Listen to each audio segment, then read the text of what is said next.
All right, guys, you and I have been playing a little game called Hogwarts Legacy. Now, yes, this has been a very controversial title, and we did want to cover this because we want to support the developers.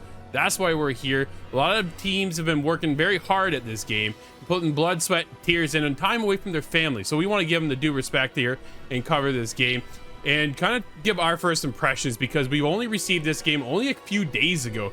Currently, I'm about 7 hours, just over the 7 hour, almost probably 8 hours at this point in around the story.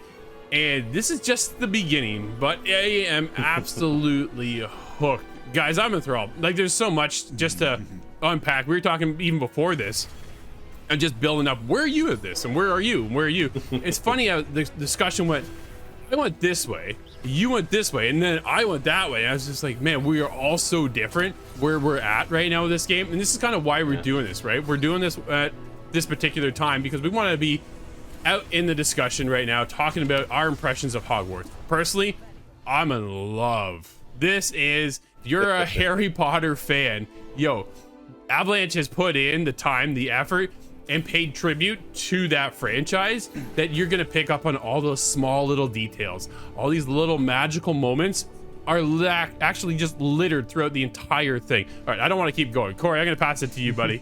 Man, oh man, there's so much to talk about. Yeah, you know what? I'm just gonna say, Drew, you already kind of pointed at it. The detail put into this game makes it feel so genuine to what we know the Harry Potter world to be, right? I mean, this feels like we just started a new movie, if you know what I mean, especially when you start this game. And right from the get-go, just being able to customize my character just really sucked me in even more, right? I got to choose, you know, between quite a few options to kind of just personalize my experience right from the beginning. And then you get in, you get to see the school, and then you're inside, and now I'm getting lost, and I'm hours in. And like, no, but you know what? And that's the best part. And like you said, we talked before the review, and Scott, you said that's probably our, you know, our favorite part is just kind of getting lost in this game. And the fact that all three of us have, you know, Drew, I played around about the same amount as you. I'm 7-8 hours in, but I've experienced so much, you know, more different things than you have in your story so far. You haven't gone through the main story as much. You've done some more side quests than I have. I've gone through the main story. I've told you guys probably some spoilers I shouldn't have already, but at the same time, it's just kind of a testament to what this game is and how much, you know, work Avalanche put into this, that all three of us have played the game and none of us have had the same experience, like not even close. And for me, that's all I need to know that I'm going to enjoy the rest of my playthrough. What about you, Scott? This has been a great experience so far. I have to agree with that. Absolutely great experience. And I'm thinking through the different Hogwarts, the Harry Potter that we know from the books and the movies. Granted, that was more than a decade ago for myself, so it's a little hazy, but I like that we're in this school. It's a familiar ground, but we're not slowed down by the familiar characters that we know. And maybe that's a missed opportunity in some regards, but in my opinion, it's just the best plot device ever. Literally anything can happen in this Hogwarts school, and you're not bound by, okay, this guy doesn't like this guy, I remember that. All of that's thrown to the wayside, and you're there to pick your own adventure, and I love that. I have to laugh at the character customization. For some reason, I look like my cousin. I'm not sure how that happened, but I'm okay with it. That's cool. That's close enough, right? I feel a little strange wearing a mask all the time, but I like that you can change that in the actual gear stats, so you can wear the gear that you want to wear for stat-wise, and then you can make it look however you want. So instead of wearing that bird mask, you know, I go back to the regular half-moon glasses, and I love it. It's just, there's so many aspects to this game that catch me, and it's almost like I get annoyed at first, and then I love it, because I get annoyed only because here's another collectible, here's another little trick. Man, there's so all many. These doors, collect the moths, bring them to the frames, and there's just so many different things in there that are slowing me down, and that's why I'm not so far in the main story. But is that a good thing? Is that a bad thing? In my opinion, that's an amazing thing. All I've wanted to do as a kid is get lost in this world, and Avalanche Studios has provided that opportunity. I love it. It's one thing, it's get lost in the school, but there's so much more than just the school. That's the exciting part about it too, right? Is that it branches out so much further.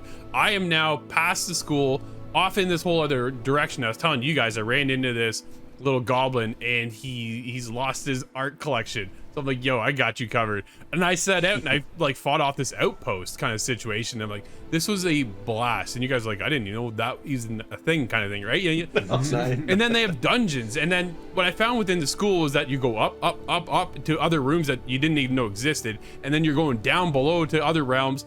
The way the game even opened, right? The opening sequence to the game, I was like, yo, this is such a throw to Harry Potter and that exciting world that, yeah, I was hooked right from the get-go, just from that moment on.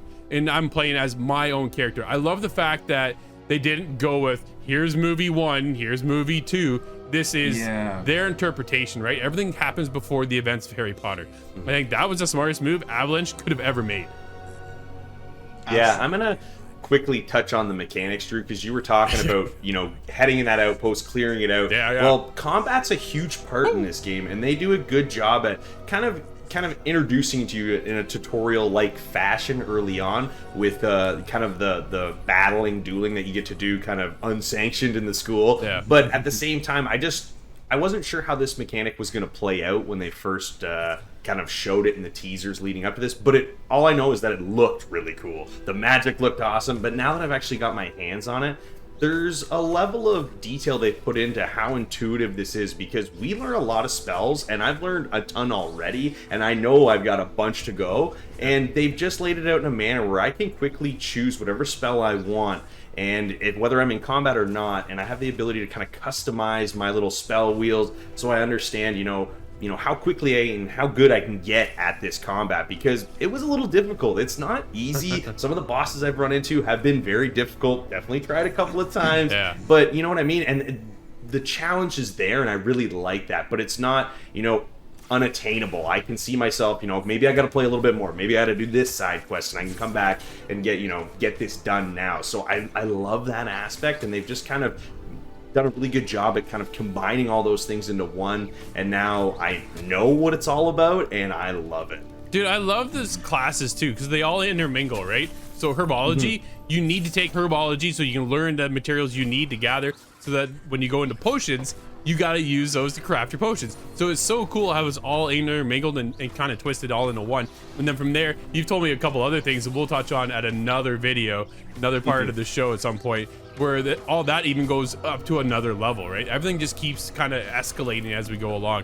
We can keep talking this entire show about this game, but I think we're ready to wrap it up. Scott, if you're gonna score this right now, because we will be coming back to this because we are so early, but we want to do, what we want to do this time is actually score it up and see if our scores still stand on a later date. Scott, what do you got? I've encountered one little issue, one little graphical bug, and other than that, it's been a completely clean experience. The graphical bug is in Professor Fig's his face. Really? Anytime he's in a cutscene, there's a little bit of some pixelation going on. There's something happening with the clip, and in any case, that's just really the only technical issue I've seen so far, and that really doesn't hold me back. I'm all the way up there with a 9. There's just a very slight amount of pacing, and that's really just a personal complaint. Nice. What about you, Cory? You know what? I'm right there with you, Scott. I experienced the same thing, and it was only when Fig was in his office. When I had any other cutscenes with Fig at the time, it wasn't like that, but it was when I was in his office. I know exactly. He was kind of clipping on the side. That's the only thing I've noticed so far in this game, really, and I mean, that's not really a complaint, is it, guys? I mean, I love my experience thus far, and I'm right there with Scott with a 9 as well. I'm a little bit higher than you guys with a 9.5. I never had that experience whatsoever. I did have a graphical hiccup, though, when I was actually at a store buying stuff, and I couldn't move my cursor over. Because I'm on PlayStation 5, I have the touchpad, and I had to slide my finger across the touchpad, and it wouldn't work. To the point where I had to shut down, restart, and then everything worked just fine. So I've had a couple of textures pop here or there. That's really about it. The rest of it, yo, I am all in. 9.5.